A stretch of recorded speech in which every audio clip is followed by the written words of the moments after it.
What's up everyone, this is Tenha here. I wanted to talk about Keqing today.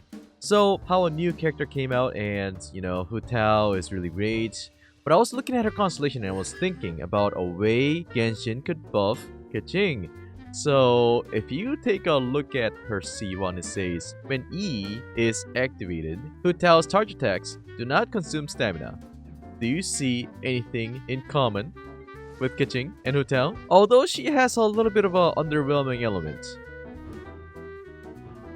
I don't know where else they can put this charge attack stamina consumption, but probably a C2 because what is this? When Keqing's normal and charge attacks hit opponents affected by electro, they have a 50% chance of producing an elemental particle. They can probably switch this around and give her the same constellation. Like say, when Keqing uses E twice, and that when she can deal electro damage with her auto attacks, then we can make it so that her charge attacks does not consume stamina. That is a great idea. Think about that. Wow, I am a genius. And no one would really complain about Keqing and we'll try to use her again.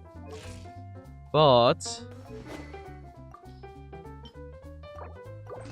this is my Keqing right now. So after I use Q, I would be getting 15% extra crit rates. There will be 93% crit rates with 224% critical damage.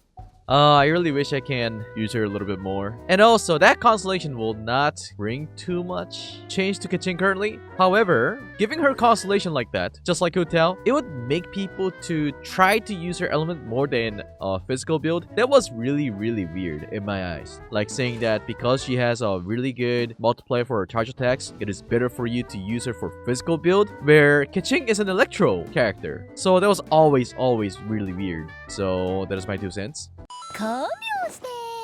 Next thing I want to talk about is Kaeya. I really don't like him. Well, because of his design as well as his mechanics. A lot of people use him for physical damage, and that was always weird in my eyes. Because he's cryo, you would want to use him with pyro characters to do more damage. However, there is a great support called Xingqiu. He just simply is so much better than other cryo supports. That's why I really can't support the idea of using Chongyun for pyro characters as well. If you have to make another team, then sure. But other than that, no. Anyways, back to Kaeya. What are we really talking about? If I use Jade Cutter on Kaeya, this is level 1 by the way, so I would have 64% crit rate, 177% critical damage, and I would have 61% cryo damage bonus. So that I would be utilizing his E and Q for cryo damage. And I noticed that it was really hard for me to sustain his energy for Q as well. So that's why I gave him a lot of energy charge, 171%. That is really cool. So, right now it is really hard for me to tell you that this is the right build, but I'm looking forward to maybe a long time later after I build all the other characters, I will pay a visit to Kaeya again and see which build is better. But right now, Genshin Impact is not difficult. Let me repeat this, it is not difficult. So, I know that a lot of people were, looking at those tier lists and, they were debating and they were always bashing on those YouTubers who would just say your favorite character is F tier. Who cares, guys? I'm gonna do it very soon, and please don't hate me for that. But I just would like to say that a lot of people are using almost all the characters, and then they have proved to the world that they can clear the most difficult contest in the game, which is Spiral Abyss 9 to 12. They have proven to the world that they were able to clear Spiral Abyss with full stars. SF2P, that is just really good. So, like right now in Genshin Impact, there are a lot of things to be fixed, in my opinion. However, they have been looking for a way to entertain the players. That is a really good thing that we need to give them credit for. However, there's always that thing that we always ask ourselves, or friends, hey, what should we do next? Well, we have nothing else to do. What we need right now for the game is multiplayer contents. So, you might be asking, are you thinking about PvP? No, I'm not talking about PvP because, if you think about these characters for PvP, they have a horrible balance. And there will be more problems, and they also said that they're not going to come up with PvP content, so forget about that. No, we don't want PvP contents. However, if you can do things together with friends, that'll be really nice. For example, you know how there's like a unusual Hilichurl that you have to farm 10 times a day? You really can't do it unless you gather up with more than 4 people, and just that's really hard. Just by yourself, they respawn too. and respawns 12 hours after. So by yourself, you're going to be farming up to 4 if you're not lazy. If you pair up with a lot of people, then yeah, you can farm 10, but that's really hard too. So how about we come up with some kind of a sports idea? What do you mean by sports?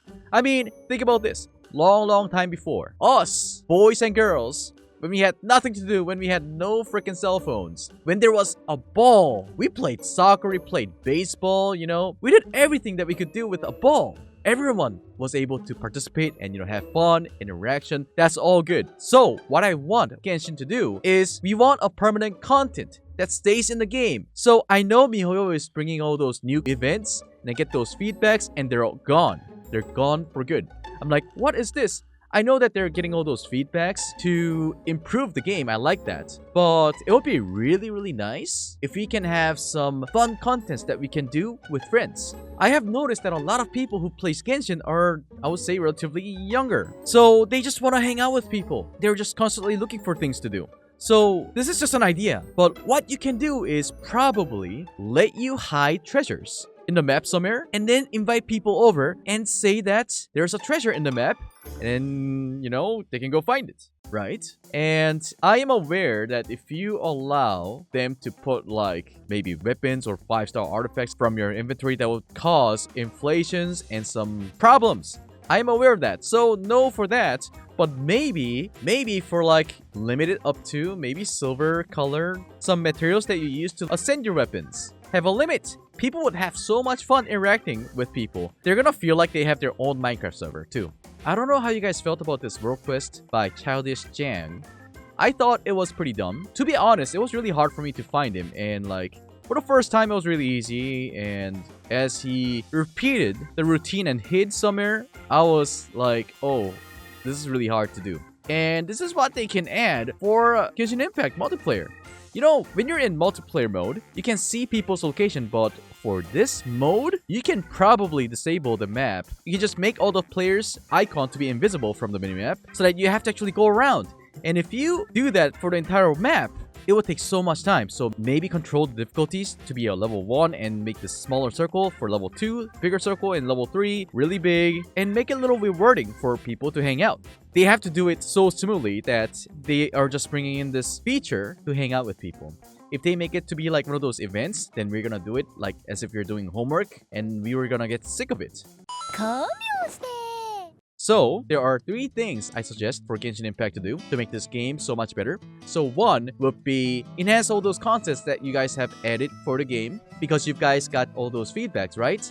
So, from that, you can enhance things and bring them back to the game and then make it permanent, so that it'll be very fun thing to do. And 2, find the treasure feature. So, I know that there would be problems, so you guys can talk about what you would allow for people to hide in the treasure. Because we love treasure boxes. You know, we look at this uncommon box, we're just like, oh, that is some box that I need to open for. We are just gonna go crazy over that. So that's always a good thing. And number 3, hide and seek. I think it would help people to spend more time in Genshin Impact. And hopefully it'll be rewarding for you to spend extra time with your friends. Because I just don't want to hear people saying, hey, what should we do in multiplayer mode now? Like, do I leave your world? Or, I mean, we already spent all our resins, so I don't know what to do. Should we just go take pictures? No, we don't want that. I just didn't like how people were thinking that this whole Genshin Impact experience is just like doing homework. So this is a really nice game. Like if you take a look at it, the scenery is actually nice. And it feels like as soon as you unlock those waypoints,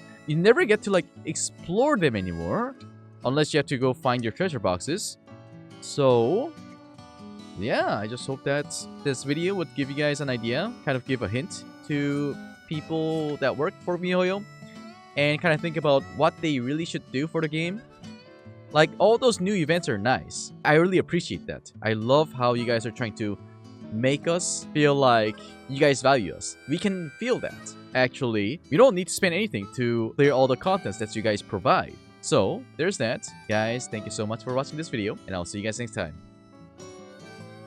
Adios.